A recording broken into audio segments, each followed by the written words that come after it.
Kakaroon ng testing sa buhay. So, sino dito ang hindi tinetest yung buhay? O nakakaranas ng mga trouble sa buhay na? Amen. Lahat po tayo mayroon. Amen. Lahat po tayo nakakaranas ng testing sa buhay natin. Amen. So, sa testing na yan, nasusubok ang ating pananampalataya. Amen. Last week po, ano yung pinag-usapan natin last week? Sinong nandito nung last week?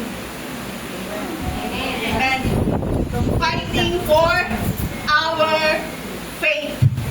Stand firm to our faith. Kahit may bagyo, nandito ka. Nakarating tayo. Sorry sa mga wala. Ano? Hindi nakarating? Glory to God sa mga nakarating po. Pinaglaban ang pananampalataya kahit may bagyo. Ang iba po ay nakabihis na, pinigilan ng amo. Bawal lumabas kasi may bagyo. Pero yung faith, andun, pinaglaban na kahit na Typhoon 8 lumabas. Amen. Amen? Amen. Kahit na Typhoon 8 lumabas na ano na ng hangin. Amen? Pumunta ng MTR. Madulas. May nasaraduhan. May nadulas. Pero praise God, nakarating. Kasi gusto purihin ang Panginoon. Amen? So ngayon, sa buhay natin, lumalaban tayo. Amen? Sino dito may pinaglalaban?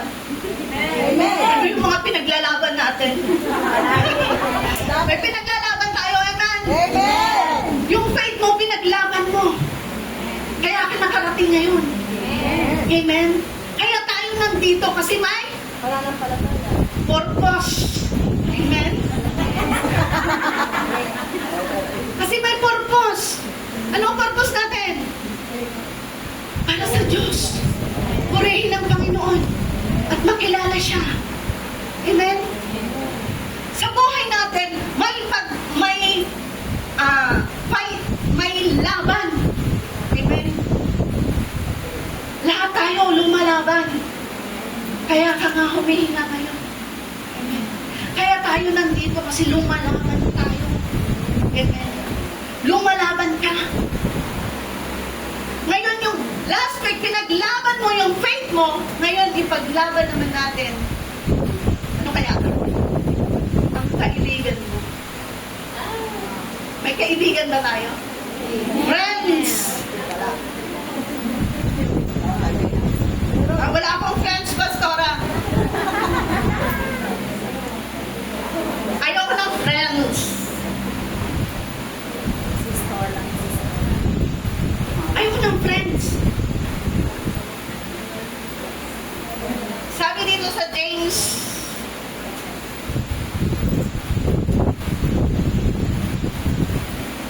1 verse 12, sabi niya,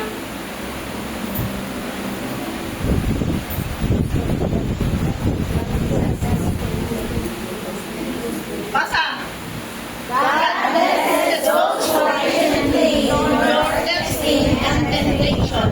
Afterward, they will receive the crown of life that God has promised to those who love Him. So, ang lumalaban, lahat tayo lumalaban, amen? Ini-enjoy natin yung pagsubok sa buhay natin. Kasi daw, yung mga temptation sa buhay natin, pag napagtagumpayan natin, ano mangyayari sa atin? Will be strong. Amen? Tumitibay tayo. Amen? Kaya tingnan mo yung katabi mo. Ganyan lang yan, pero strong na strong yan. Dati, nandun lang yan sa gilid. Kasi may pinagdadaanan, may testing. Pero nalampasan niya. Nalampasan natin yung mga testing na yan. Amen. Hallelujah. Pag na-enjoy natin, endure, ano ba? Endure natin ang lahat ng mga pagsubok natin, tayo ay magiging strong. Bakit tayo lumalaban sa buhay? Bakit ang mga pastor natin, mga leaders natin, sinasabi, sige magpatuloy tayo, lumaban ka lang. Kaya natin yan. Kasi bakit? Kasi may reward, may promise. Amen? Sino gusto ng reward? Amen. Sabihin mo sa katabi, may reward ka. May reward tayo. Ano?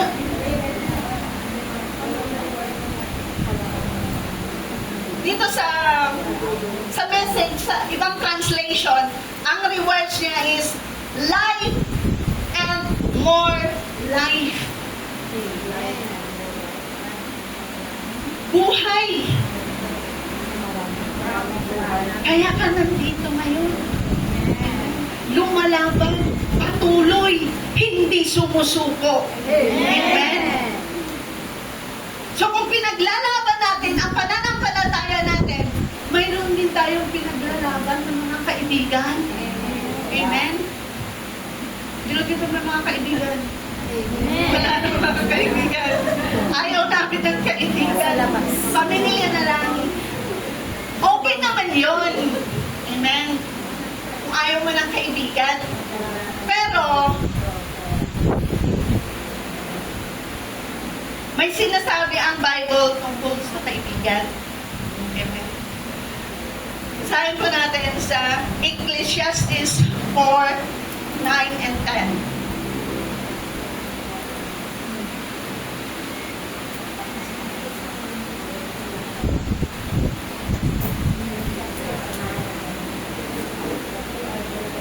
Basa. Two are better than one because they have a good word for their work. If one falls down, his friend can help him, but pity the man who falls and has no one to help him up. Mas mabuting may kasama. Amen? Kasi pag may kasama ka, may tutulong sa'yo. Amen? Pag nag-iisa, delikado, madaling makahuli ng iba. Amen? Kasi pag may kasama po tayo, madali lang lahat. Amen?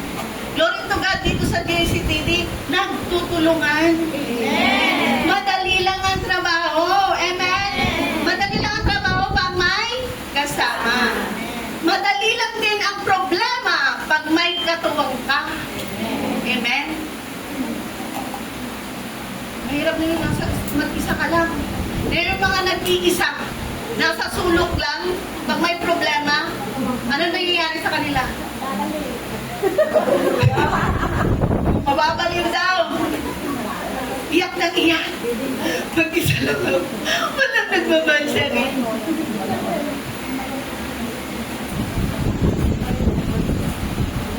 Ano siya? Maganda siya sa mata ng kaaway. Sige, nag-inis naman ako. Walang nagmamahal sa'yo. Wala kang kaibigan.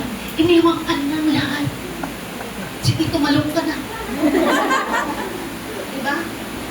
Bakit marami nagpapakamatay? Kasi walang kasama. Walang tumutulong sa kanila. Wala silang makausap. Amen? Wala silang makausap.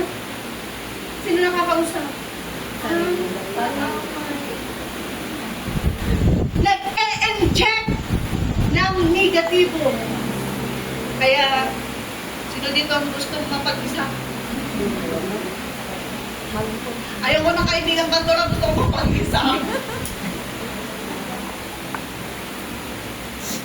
I don't wanna talk anybody. I don't wanna talk anyone.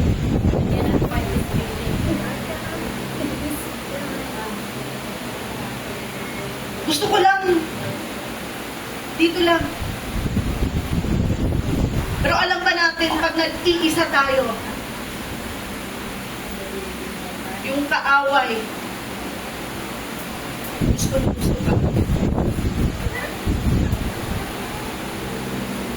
Sabihin mo sa tulad, huwag ka nang mag-isa.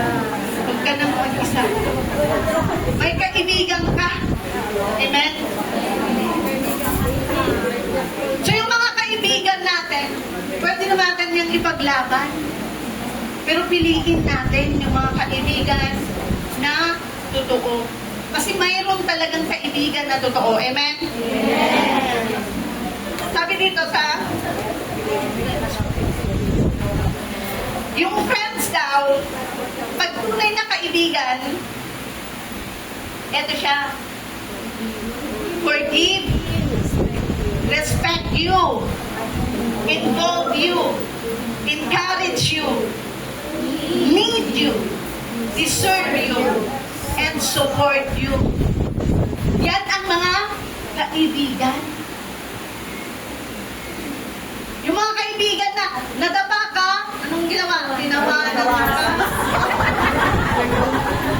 Kaibigan pa rin yun. No, kaibigan pa rin. Kasi kahuli, tutulungan ka naman. Amen. Yung kaibigan na papahamak ka, tapos tatakbuhan ka, pero pupunin ka din. Kaibigan pa rin yan. Pag totoong kaibigan, yan daw. Yan. Kaya kang suportahan. Kaya kang ipaglaban. Kaya kang i-encourage. Amen? Yan ang kaibigan. Amen?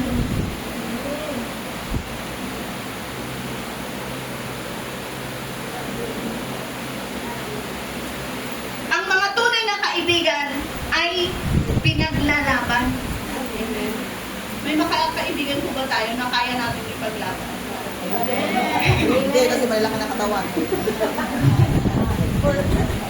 Parang wala ka. Amen. Meron. Meron naman yan. Amen? Kasi sabi sa Bible, ito nga, anyone who meets, ay, di pala, mali. Sa Ecclesiastes 4:10, sabi niya, pag may kasama ka, may tutulong sa atin. Amen? Tutulungan ka niya. Mas madali yung trabaho natin. Mas madali yung pag ikaw ay nakakapag na may problema, may mag-i-encourage sa'yo. Amen? So ngayon, tatlong story sa Bible, pero alam ko ano na, alam nyo na to, popular itong mga to. 3 kinds of friends na yung mga dapat natin ipaglaban. Ito yung mga kailangan natin ipaglaban. Amen? Number 1, ang story ng Mark 12:1-12. Mark 2 pala. Mark 2:1-12. Ito yung may 4 na magkakaibigan na may paralyzed silang kaibigan. Amen. Sino familiar sa story? Yung paralyzed, yung ano na lang po, yung verse 4. Ay, verse 3 po. Verse 3 and 4.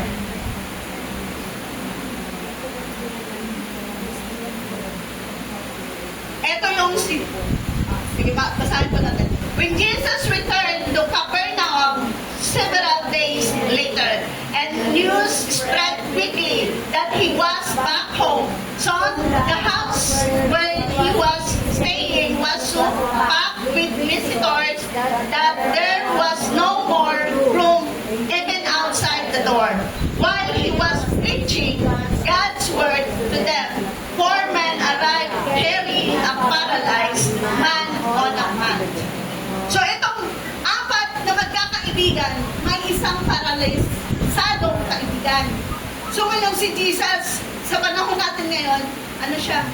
Viral siya kung saan siya pumupunta. Amen. Maraming tao, punuan. Amen. So ngayon, itong magkakaibigan na to, gustong ilapit kay Jesus yung kaibigan nila. Kasi alam nila na nagpapagaling si Jesus. So ngayon, pumunta sila doon at wala silang madaanan. Ang ginawa nila, umakyat sa bubong. Amen. Kaya ba natin yan? Ito, example. Punong-puno tayo. Istrikto, bawal na pumasok. Tapos may mga magkakaibigan dyan sa labas. 4. Binutasan yung isabilan. Hindi magagalit na si Pastor Anderman. Bawal magbukas dito. So binutasan. Yung 4 na magkakaibigan, hinulog. Binaba nila yung paralisadong kaibigan nila sa harapan ni Jesus. Binuhat nila. Hindi lang basta binuhat.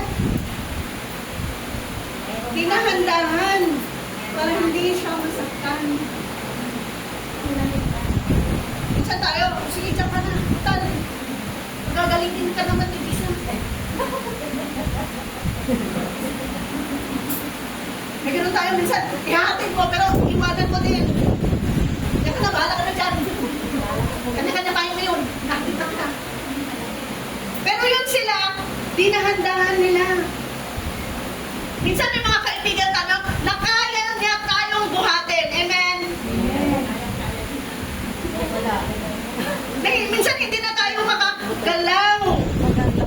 Pero may kaibigan ka na handang magbuhat sa'yo. Amen?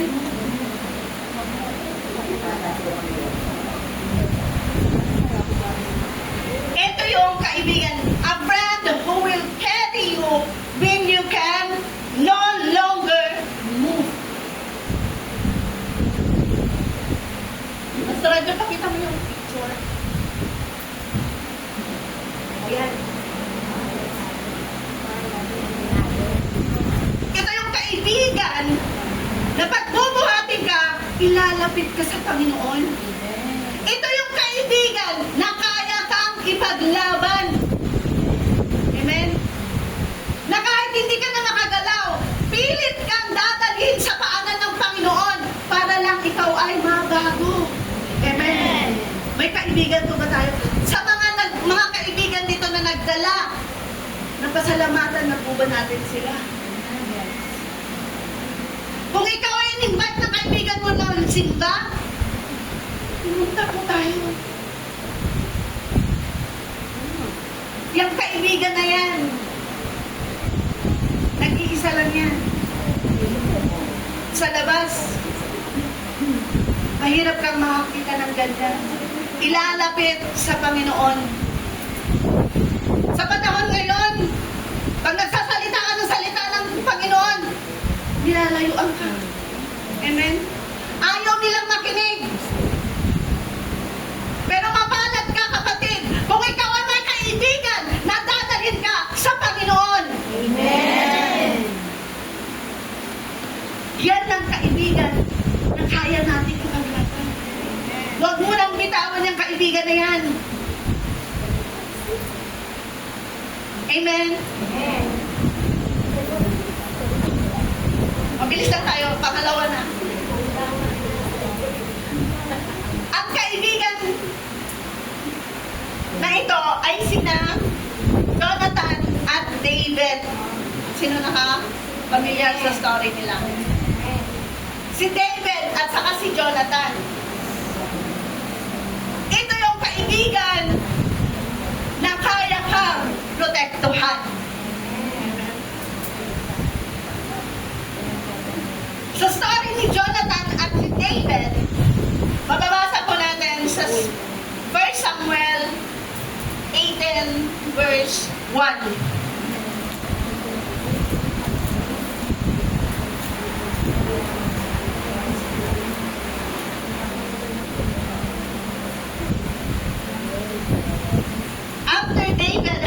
finished talking with Saul, he met Jonathan, the king's son.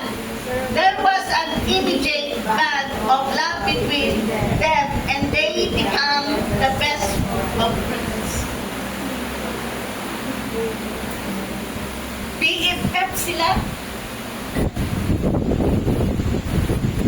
Hanggang sa nagkaroon sila ng covenant na dalawa. Nagkaroon sila ng pact. Ngayon sa mga mag-best friend dito, parehang damit, parehang bracelet, parehang bag. Diba? Sa mga BFF,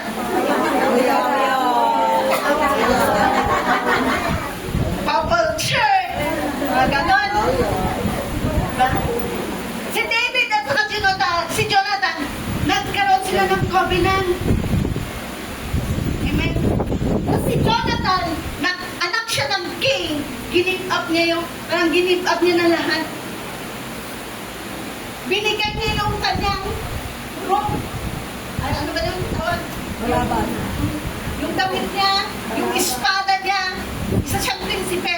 Pero kaya niyang ibigay sa kaibigan niya. Amen? Kasi gano'n na lamang yung pagmamahal niya kay David. May kaibigan po ba tayong gano'n?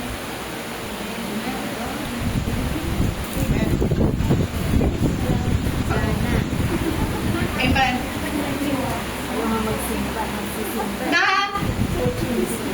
Na dumating sa point na itong si Haring Saul ay gusto nang patayin si David. Ngayon si Jonathan, sinabi niya lahat kay David ang plano niya, ang plano ng kanyang tatay para protektahan siya. So, ibig sabihin, pinatakas niya si David. Na dapat kakampi niya yung tatay niya. Amen? Kakampi niya yung tatay niya kasi siya susunod sana na hari. Pero si David yung susunod na hari. Kasi inanoint na siya ni Samuel. So si Jonathan, hindi siya na, doon na ako ang prinsipe, dapat ako ang hari. Pero hindi. Tinulungan niya si David na makatakas. Kaya nakatakas si David sa pagpatay ni Saul sana. Amen. So tayo, may kaibigan ba tayong ganon sa buhay natin? Na kaya tayong proteksyonan? Na kahit na may mga kataong gustong pumatay sa atin, gusto tayong sirean, may kaisa tayong kaibigan na kaya kang panindigan, na kaya kang ipagtanggol, na kaya kang rasunan. Diba? Ipaglaban ka na hindi yan siya ganyan. Amen.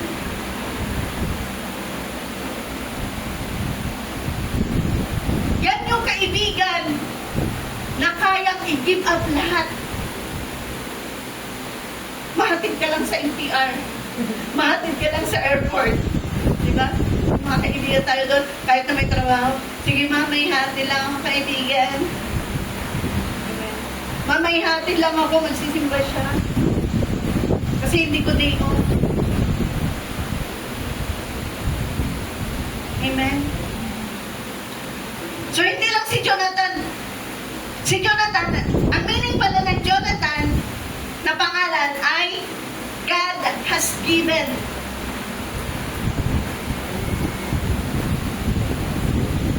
Or a gift from God. So yung mga kaibigan na dumarating sa'yo, galing yan sa Panginoon. Amen. Galing yan sa Panginoon. Kaya minsan nararanasan natin, feeling natin, wala, na tayo, nasa, bulong-bulo na yung isip natin. Na feeling mo, mamamatay ka na. Na wala man tutulong sa'yo, pero may darating. Pinadala ng Lord.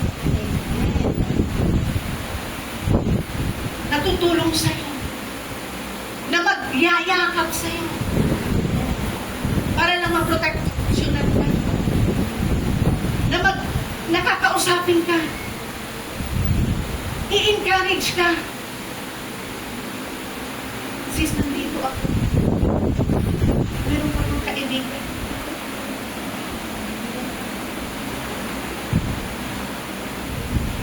seryoso naman kayong lahat.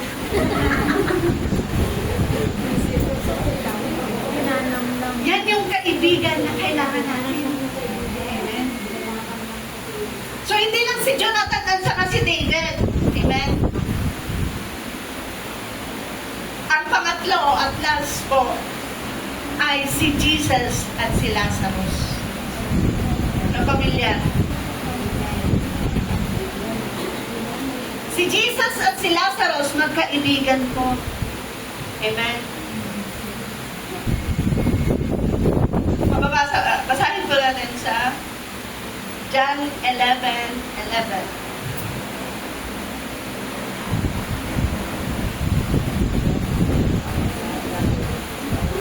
Then he said, our friend Lazarus has fallen asleep, but now I will go and wake him up. So ito yung si Jesus nasa ibang lugar at si Lazarus may sakit pala sa kanila. Hanggang sa namatay na siya, hindi si Jesus nakadalang. Ngayon, namatay na si Lazarus, sabi ni Jesus, hindi. Natutulog lang yung kaibigan ko. Kaya pupuntahan ko siya. At nung pumunta na siya doon sa bahay ni Lazarus, nalibing na si Lazarus. Ilang araw na nalibing? 4 days. So, mabaho na. Medyo nakaagnas na siguro yun. No? 4 na araw na. So, sabi ni Martha, Lord, hindi, huwag mo lang buksan kasi mabaho na. 4 na araw na yun. Sabi ni Lord, come out, Lazaro. Sabi niya. At lumabas si Lazaro. Amen? Ito yung kaibigan natin na kaya kang tawagin. Amen? Janice, wag ka dyan! Lumabas ka na dyan! Hindi yan para sa'yo! Amen? Yung kaya kang sigawan, hindi para ipahiya, kundi para mabago yung buhay mo, para mabigyan ka ng buhay. Minsan nakakaranas tayo na wala na, tapos na ang lahat, wala nang pag-asa, patay na. Pero kaibigan, dumating si Jesus, nagbigay ng buhay, binigyan ka ng buhay. Amen? Come out, Ronabel. Come out, Saul. Yan yung kaibigan na kayang tawagin sa pangalan mo. Kaya kang ilabas at bigyan ng bagong buhay. May mga kaibigan tayo minsan, punong-puno ka na ng problema. Pero may mga kaibigan kapag nagsasalita, mabubukayan ka. Amen? Mayroon din kaibigan, pag nagsalita, mas lalo kang na-stress. Amen? May mga kaibigan na pag nagsasalita is, mabubukayan ka na. Ini-encourage ka. Kaya mo yan, sis. Anak ka ng Lord. Testing lang yan sa buhay mo.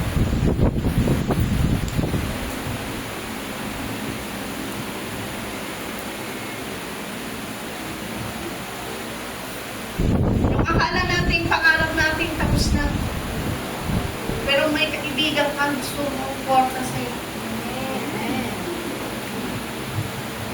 Hindi ka man binigyan ng bayad sa utang mo. Pero pinag-pray ka naman.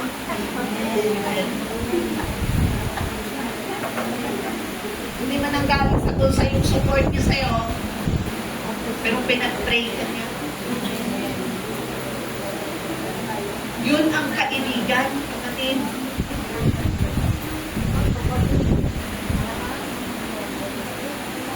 Kasi minsan, sabihin mo, ay wala akong kaibigan ng pastora, mga pamilya ng gusto ko. Ayaw ko ng mga kaibigan. Kasi minsan, mas mabuting may kaibigan. Kasi padala ni Lord. Amen. Galing yan sa Panginoon. Kasi minsan, may gusto kang sabihin sa pamilya mo, pero hindi mo masabi. Pero nasasabi mo lang ito sa kaibigan mo. Diba? May time na may sasabihin ka pero hindi mo masabi sa pamilya mo. Pero masasabi mo sa kaibigan.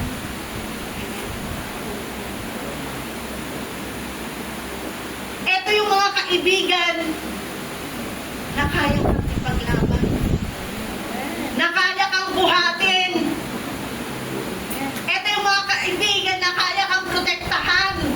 Ito yung kaibigan na bubuhayin ang mga patay mong pangarap.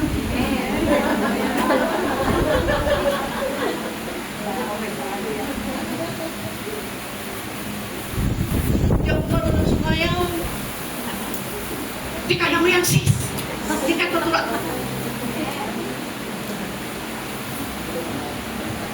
Hindi mo kayang kumanta. Di practice na yan. Ini-encourage tayo. Halika, sasabayan kita. Binubuhat tayo. Amen? Ito yung kailangan nating mga kaibigan. Ito yung mga pinapadala ng Panginoon sa atin. Na kung minsan hindi po natin nakikita. Kasi nakapikit ka. Hindi ko nakikita. Tama. Tatanong, bakit hindi ko makita si Lord? Minsan hindi naman si Lord talaga yung pupunta sa'yo. May ipapadala siya. May representative si Lord na tutulong sa'yo. Amen?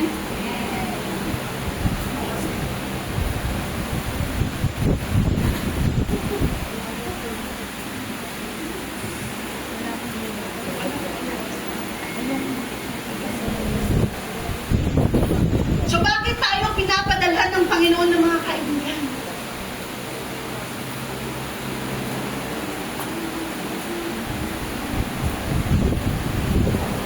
Kasi, kaibigan ka ni Lord. Alam mo ba yun? Alam ba natin yun na kaibigan ka ni Lord? John 15:15.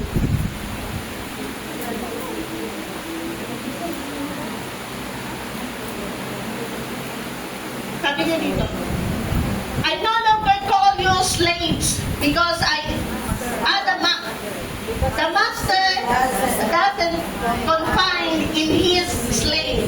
Now you are my friends. Sabihin mo sa kapatid mo, friend ka pala ni Lord. Sabihin mo sa kabila din, friend pala tayo ni Lord.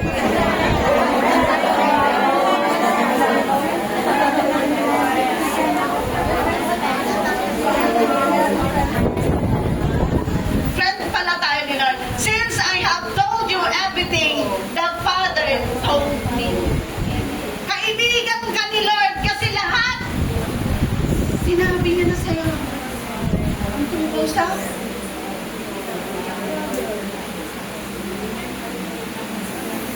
kaibigan ako ni Lord. Kaibigan pala tayo ni Lord, kaya pala nandito ka ngayon. Kaya pala na-endure mo lahat yung mga testing sa buhay mo. Kaya pala nandito ka ngayon. Kasi napagtagumpayan mo lahat ng testing sa buhay mo. Strong ka na ngayon. Nabago na tayo, amen? Kasi may may kasama ka. May kasama tayo. Madali ang buhay pag may kasama. Sabihin mo sa akin, wala akong kaibigan. Si Lord, kaibigan mo. Iniwan ka man ng lahat. Pero si Lord, hindi ka iiwan. Hindi ka nang tinawag sa pangalan mo, kundi friends.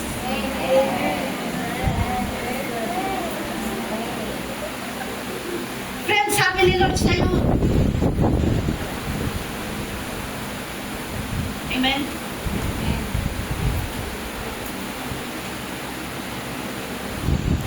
So, paano ba maging friends ni Lord?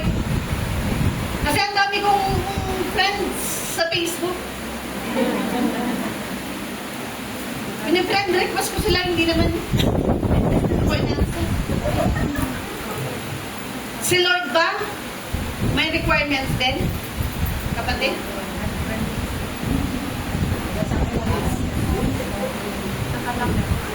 Wala po. Walang requirements si Lord. Kasi bakit? Kasi hindi naman tayo pumili sa Kanya. Siya ang pumili sa'yo na maging kaibigan. Verse 16 po. John 15 verse 16.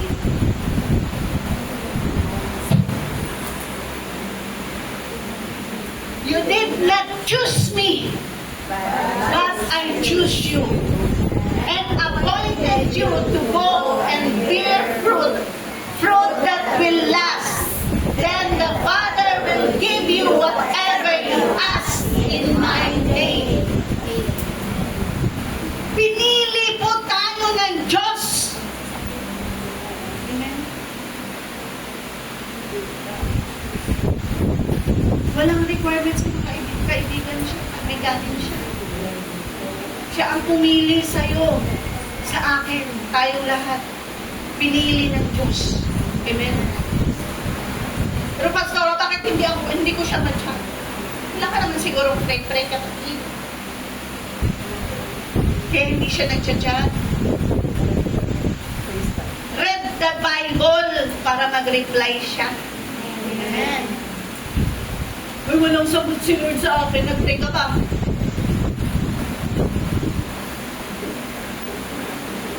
Ay, bakit malayo na si Lord sa akin? Ba't hindi ko na siya nakatulog? Nananalangin ba tayo? Pagkain nga lang, subo agad. Nakalimutan. Ay, nalunok na. Bago maalala mag-pray. Amen? Parang lahat-relate ah. Pray po!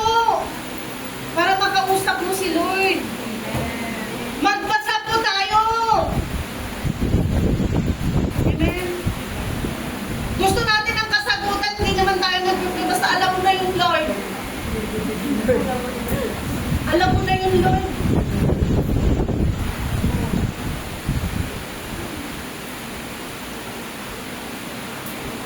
Kaibigan ka ni Lord, kapatid.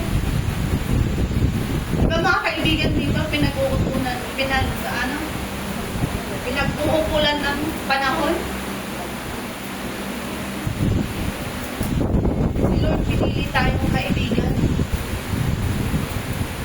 Pero magbasa ng salita niya, ayaw na. 5 minutes lang. Nandun pa tayo. Kabukas pa lang ng Bible. Hindi ko na makita ang sulat. Nag-pray nga. Bago matulog. Bukas ng amin kasi nakatulog. Aray ko. Lord, thank you, Lord. Amen. Pray po tayo.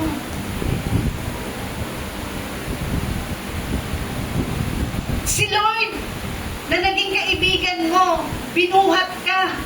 Kaya po tayo nandito. Pinagtanggol ka. Pinotrektahan ka.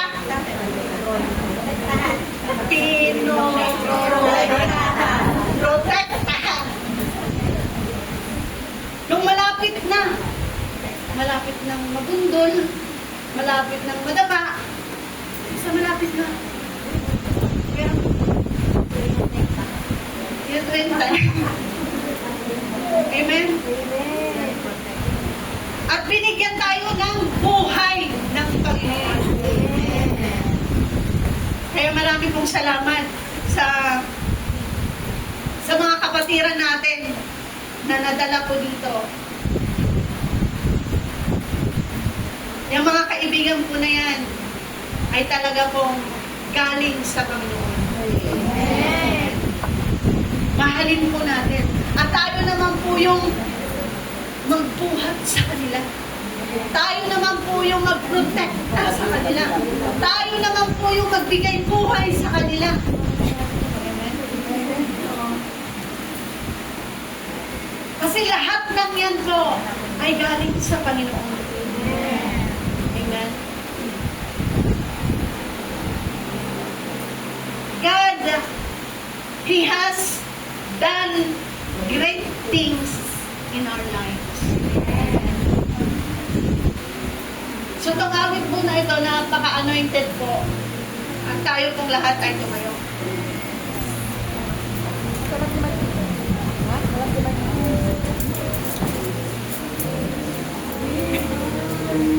May mga kaibigan po tayong dapat din ipaglaban. Kasi galing po sa Panginoon. Yung mga kaibigan na kaya kang buhatin kung ikaw ay nadapa. Kaya kang protektahan kung nanganganib ang buhay mo.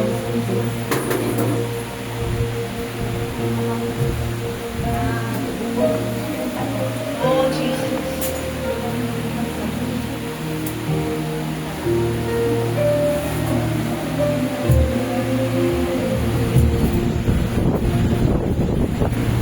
Pinili ka ng Panginoon. He chose you. He chose us to be His representative.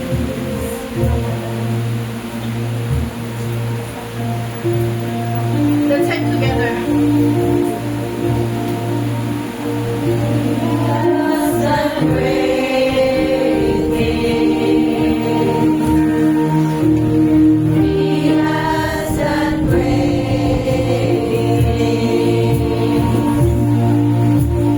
Arms open wide, arrows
protektahan na kami.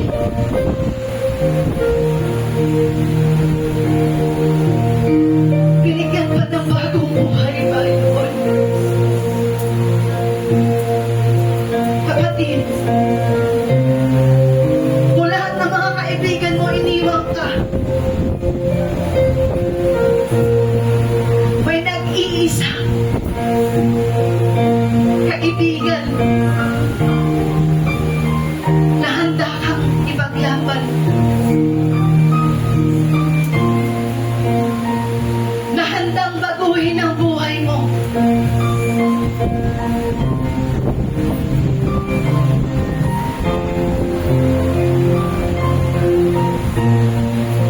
Nakasakasama mo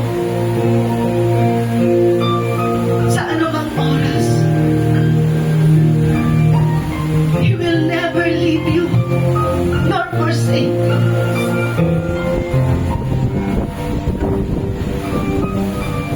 Pinili ka niya. Lord, salamat. You choose us.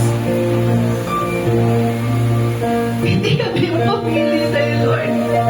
Ikaw ang pumili sa amin. Kapatid, anong sagot mo? Kasi pinili ka na, Lord. Dapat may sagot ka sa Kanya.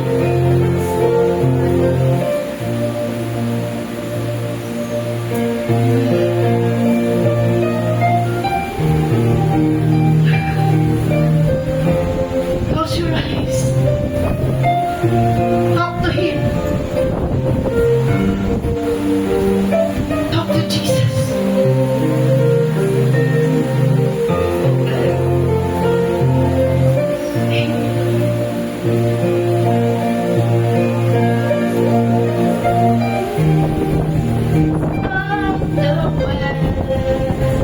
He has removed all our sin. He has forgiven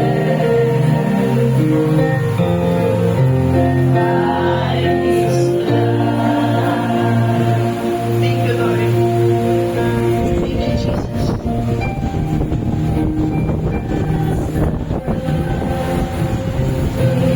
Sa pag-ibig mo sa amin,